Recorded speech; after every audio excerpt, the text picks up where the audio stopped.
Hello, KLV Podcast listeners. Welcome back to HQ, where the team of KLV Weddings shares their thoughts on business, marketing, and more.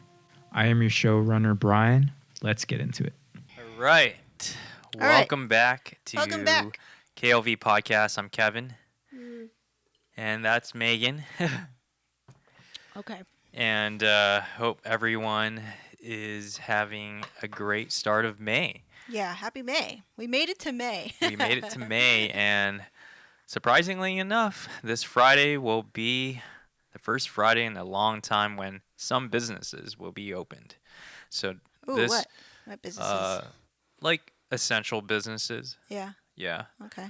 I don't know what that entails, but just I think restaurants, but you can't really sit down. Okay. Yeah. But at least people are going back to work. This brings us to the topic for today because it's still awesome. It's still essential to always work on your business. Mm-hmm. And what's the headline? Okay. All right. Okay. So here's I asked you to pick 5 things that you're doing right now in your business. That you're possibly maybe doing right now that is killing your business. Okay. So I'm going to share some things. So if you're not doing these things, or you're doing these things, you're killing your business, basically. Mm-hmm. All right. First one, you're not making regular content, meaning you have some sort of consistent, regular standard of pushing content out to your customers. So I see that a lot, like not updating the portfolio, not updating the blog, what we call the blog, and things like that. Yeah, that's very important, especially for wedding photographers, to always stay afloat in your skills, always keep a fresh eye. Yeah. And if you're not consistently shooting, then you have nothing to share. And basically with that, there's a lack of views, a lack of attention to your consumers, and no one knows who you are. Yeah. So if you're not, it's all of a domino effect. Yeah. In a way that if you don't do one thing, it's going to lead to many other things. In return, you have no business because. Also, if you say you even get a meeting with old work, old portfolio, stuff that you did maybe like a year ago, 2 years ago, or something like that, it doesn't look credible to the client. They're like, "Well, you haven't even shot in like a year." Yeah, and probably I know for myself, it doesn't sound credible coming out of my mouth. Try and market 5-year-old work. You don't feel confident anymore that these are your standards because you probably yourself have changed as a photographer. The way you approach a certain moment, everything is different. So for you to speak the truth in the content that you produce, it doesn't match up. Right. So creating content, it doesn't have to be shooting. It can be just creating content like what we're doing here, podcasting, just anything that is related to your business can always elevate your business by 1%. Well, we'll get to that one. Yeah. Do you have another one or a different one? So another thing that can kill your business is not challenging yourself in your own craft. So yeah, if photography is your passion, then do what it takes to excel in it by using new tools, the same tools, but master it. Yeah. If you get bored with these tools and you feel like you accomplished a lot in it over the years, then find other ways, another spark in using new innovative tools that can create something more. It's always finding ways to challenge yourself. Yeah. Because the moment that you don't challenge yourself in your business is a moment that your business is basically on standby. It's plateauing and there's many different avenues of challenging yourself in your own business. It doesn't have to be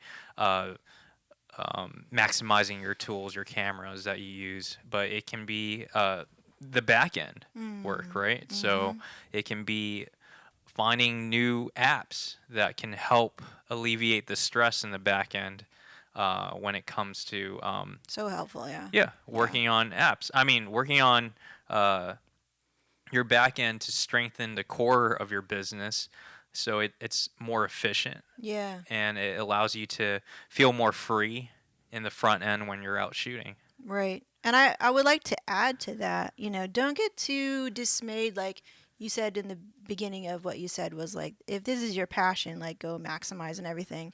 And I'm sure a lot of people feel passionate about their craft, but maybe they've hit like a plateau, like you say. And it's not necessarily because you're not passionate anymore. It's just maybe you're not as inspired. We take different things, and sometimes it takes something different to inspire you. You can't always get inspired from the same thing all the time, right? So don't get too like frustrated or something if you're like, man, why am I not, if I'm sitting here listening to this podcast and I'm not challenging myself, does that mean I'm not passionate, or does that mean I'm in the wrong field or something like that? Maybe, but it also could just be you're burnt out and you just need somebody else to say something to you to inspire you to go and learn Flash or whatever tools, or the back end or whatever like that. Maybe you just need a different voice. Yeah, you probably need a different voice. For me, there are times that I just need a push from either yourself pushing me to change, or if there's a colleague that's doing something different and you're inspired by how those methods are working for their business, you will feel inspired yourself to apply the same methods to your business, see if it gives the same results. Yeah, mix it up for yourself. Yeah, definitely. But yeah, that's where networking does help. For us, we don't network for fun.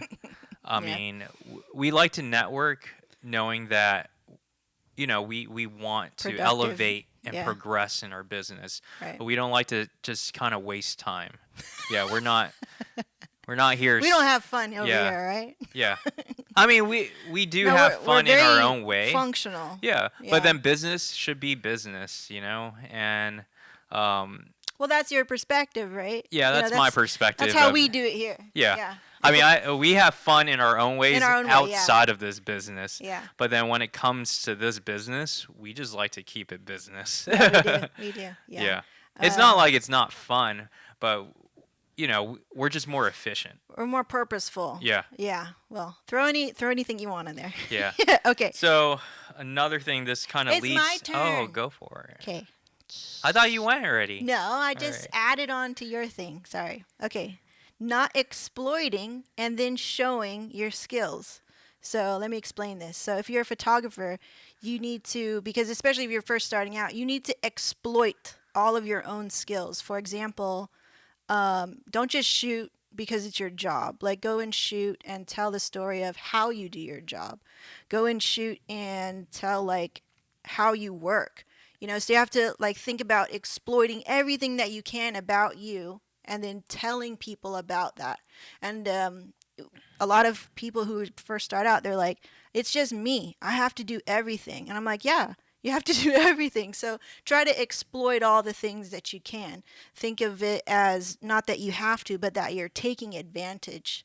I'm taking advantage of all my skills, not looking at your one skill of photography as just like, oh, this is just for the client, when actually you have so many uses for it. And it's up to you as the business owner. And it's a good tell if you're going to be able to last, how you're going to be creative with your own skills to sell yourself. Mm-hmm. Yeah, that's really good. Okay, go ahead. Oh. That was really clear, so I couldn't add anything to it. Did I step? No, you don't have to. No. No, you can do your own thing. Oftentimes, a lot of photographer or just any business owner will face when is a good time to raise your prices, and I feel not raising your prices will kill your business, because if you don't raise your prices, you will never grow as a business. You won't be able to afford employees down the line when you want to expand. You didn't build enough capital. So raising your prices in the beginning of your business or when you feel most comfortable, but sometimes just waiting till you feel most comfortable is not the right move. It's too late. And it will be too late. Yeah, it's hard, so isn't it is a mental block. A lot of entrepreneurs face this all the time. Yeah. Especially the one that grew grew the business since it was nothing to something, right? They're afraid of getting money influencing their art, right? Yes, yeah. Yeah, I was there, but the only thing is you have to sustain a living, and especially living in California, it's it's really hard to sustain a living being an artist. So you have to do your own diligence in raising your prices. As you get new skills, as you upgrade new skills, and the demand for your business is there, that's just a perfect cue for you to raise it in small increments. It's not going to hurt your business. You Yeah. may even get higher quality clients. Or clients that really respect your art as you raise your prices. Most definitely. Yeah, versus the analogy that we always kind of share with each other is you want to shop at, for example, Target, or do you want to shop at 99 cents, right? What you expect at 99 cent obviously is not quality, but when you shop at Target, you're looking for a particular item. And you know that there's a variation of different price ranges, but they give you like the medium and the high end of things. So, Yeah. yeah, you Yeah. have options. So raising your prices. That's a great one. Yeah. Yeah. Yeah, for sure. Raise your prices diligently. Responsibly. Based on your demand. Yeah, based on your Responsibly. demand. Yeah, cool.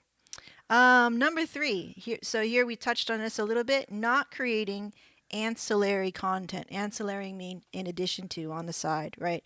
I already spoke about creating regular content, consistent content, your standard of operations. You have that going on for you.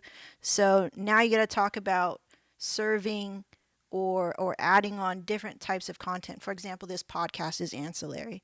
It's not a priority content, but it definitely adds another dimension, another asset to the brand as a whole, another way a client or anybody could see our business from this angle and get even more in-depth sight into who we are as people, how we run our business, obviously, blah, blah, blah, right? So an ancillary piece of content. TikTok is ancillary in wedding photography because you're not exactly going to get the best quality leads from it, but it's definitely another way to look at your business. And I want to chime in to that really quickly because I mountain bike with one of our clients, and he's a marketer himself for the tire company Yokohama, I believe. Ooh. And I was just telling him, yeah, we've been doing TikTok as a new avenue, and he's like, I've seen some of your TikTok, it was good, and I was like, no, I'm stiff and stuff. He's like, no, you're doing a good job, and it's pretty cool to see a different personality. Yeah. Yeah, it's just trying to round out your company. Yes, there's a lot of pieces in the pie. Yeah. It's almost you're well-rounded of a company versus just one thing all the time. Yeah, just one thing all the time. Yeah. And when you're, as a consumer, when you're listening or watching or whatever, and say you're an established company like we are, if we just put out the same thing all the time, you actually start to psychologically tune it out. So they have this thing called, there's like studies on it and stuff, it's called pattern interrupt. You need a little bit like a zing or a weird sound or something. You go, oh, what was that? So when you do ancillary content creation like this, even this can become something that you tune out too. So that's why we got to mix it up all the time changing. TikTok's a great example of that. It's just another way to get somebody to look again because there's so much content and that's the game. That's the game that we play. And some people may be frustrated with that amount of just like always having to think of something new, always having to do this. But like I said, if you can catch the episode last week, this is the game. This is the game. So in order to play the game, you got to change it up. You got to make people look. You got to do this. You got to do that. And maybe it's just the language I'm using. It's like, you get to do this. You get to do that. You get to do TikTok. You get to play different roles. Like one time you played a homeless guy in a piece of content that we made for wedding photography. So it's a great way to, I guess it's all about mindset. You get to do all these different things, creative things, outside of the box things to get people to look, which is cool. Yeah. It's freedom.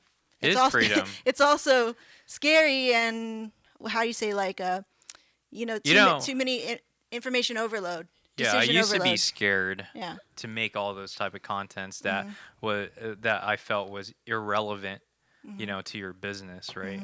But then now I feel like the market has changed and they want to know everything about you. They just want to live your lifestyle as well, especially the fans, right? They Well, just they're want interested, yeah. yeah, they're interested in living your lifestyle. So It's kind of like living through you a little bit. yeah. Yeah. So there's no reason to now hide. Before it was like hiding for me for some reason. Yeah, I'm glad you let go and Yeah. you're more open Just and finding your voice. nothing is too much of a fight anymore about Yeah. like, hey, let's make this or let's do this, and it's been a lot more collaborative for sure. Yeah. And less fear taking over. Yeah. Yeah, it's cool. So the next thing is becoming a better person within your own role.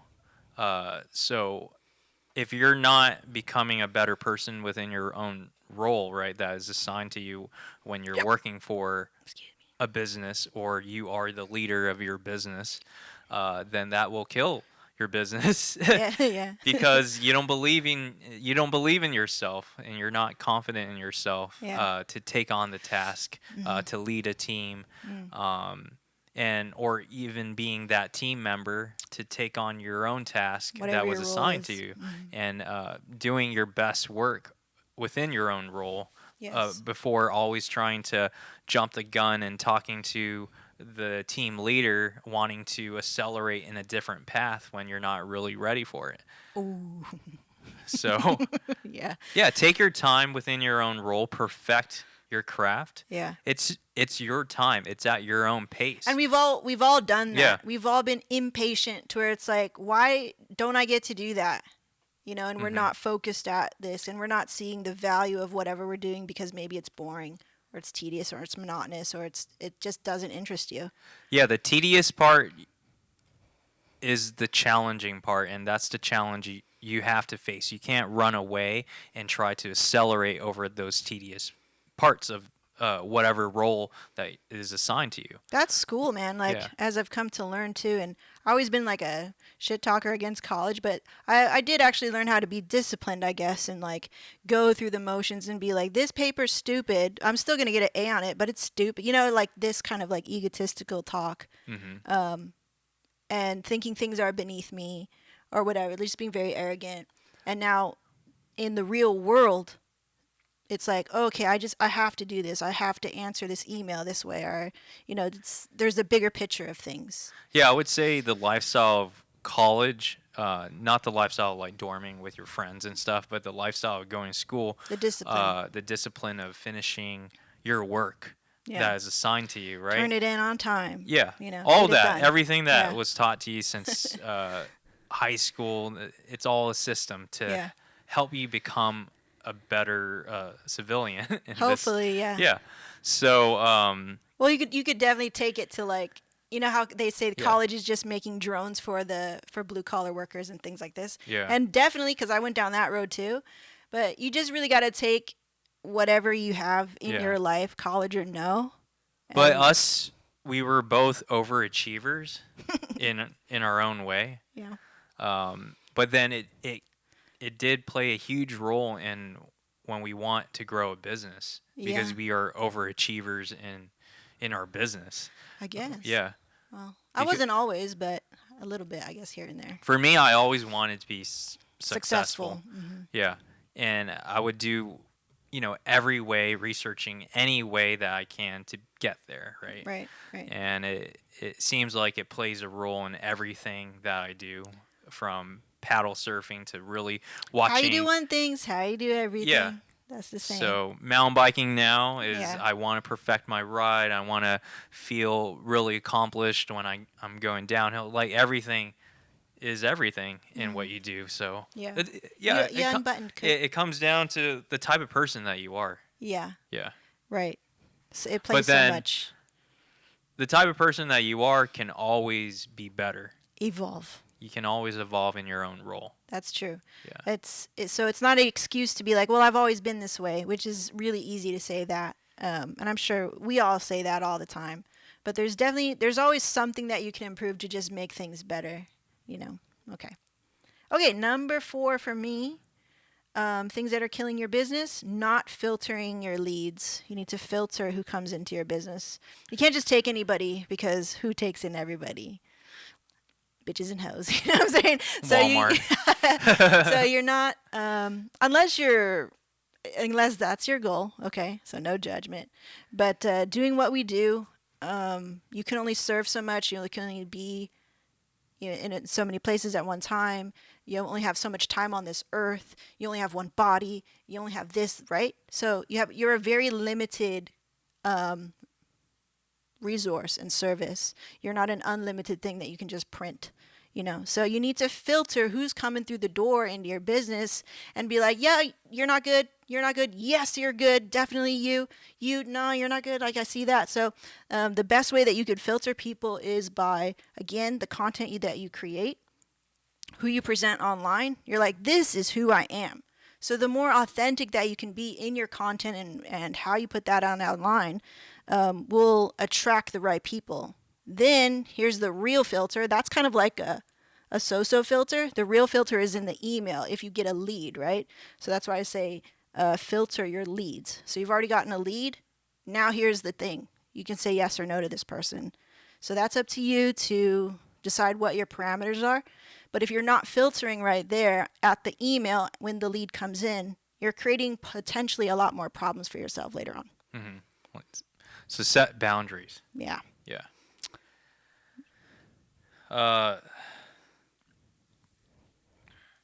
So that's basically what. Did I step on yours? Yeah, that's basically everything. You need anything to add to it? I mean, we took a lot of time to figure out. We touched on this last week too, how to filter, or how we filter. Another thing too is price is a great filter. Mm-hmm. So you have a certain price, right? And if you have a low price, you're going to get those kind of people through your filter. You have a high price, you're going to get less people, but potentially higher quality people. Yeah. Right? So if you're deciding to raise your price and you're going back and forth between like, oh, this is a very high number, it scares me, blah, blah, blah, you have to think about the big picture. Big picture meaning potentially higher quality clients and customers. Oh, so I got one. Maintaining your tools and maintaining the business, right? So what I mean by that is take care of the equipment that makes you money. If you don't take care of the tools that make you money and they don't function when they're supposed to, then that basically just killed your business because you can't do anything in the field. That's a big one. So make sure, every quarter, take your camera in or whatever that you're working on for your business, take it in for service. Maintain it. Maintain it. Yeah, it will. Don't wait. Don't wait to the last minute and it fails on the most important job. So we always want to make sure as photographers that we send our cameras into Canon, have it serviced, have it checked up. Your memory cards. Your memory cards. Yeah, memory cards is the biggest thing. Replace them if you every are year. a wedding photographer, my rule of thumb is I always replace my cards once a year at the very beginning of the first day of the year. No matter what. Yeah, no matter what. I don't care how new or how long I shot in these cards, but I always replace them with new cards every year. It's such a small amount of price that can save you. Yes. It's a very small investment compared to, just think about always the worst case scenario. Okay, because some of these memory cards are getting more and more expensive, right? But you compare that cost to a lawsuit, to a headache, to just the feeling of letting your client down. I mean, that's the most horrible feeling ever, right? So pay that. Yeah. Pay for it. It's no problem. Okay. Last one for me is going to be not taking care of your body vis-a-vis my example here if you're watching on YouTube. I mean, I'm trying to. Well, that will be very similar to maintenance. Maintenance, yeah. This is your number one tool, right? You only get one, so you got to take care of your body. You got to maintain. You got to stay healthy. It's really tough if you work for yourself because you prioritize your work. It's really easy for me to just sit at the computer and just make a lot of content. You know, I'm not even somebody who goes out into the field anymore. Like, I retired from that. So even still, I'm still finding myself in occupational therapy or hurting myself on the job. This is not from the job or anything. Well, possibly, I don't know. But yeah, you need to maintain your body. Take care of your body. You only have one. Yeah. Yeah. Any more from you? No, that's it. Okay, cool. So, quick show today. What are we at? Yeah, about 25 minutes, 30 minutes. That's good because I don't want to sit down too long. Yeah. So thank you for hanging in, out guys. with us today. Let us know what else you guys want to hear if you are interested in the comments below. And thank you. Thank you, guys. See you guys. Bye. Bye. Thank you for listening to the KLV Podcast. Learn more about us at kevinlavouweddings.com or on Instagram @KevinLavou @KLV Podcast.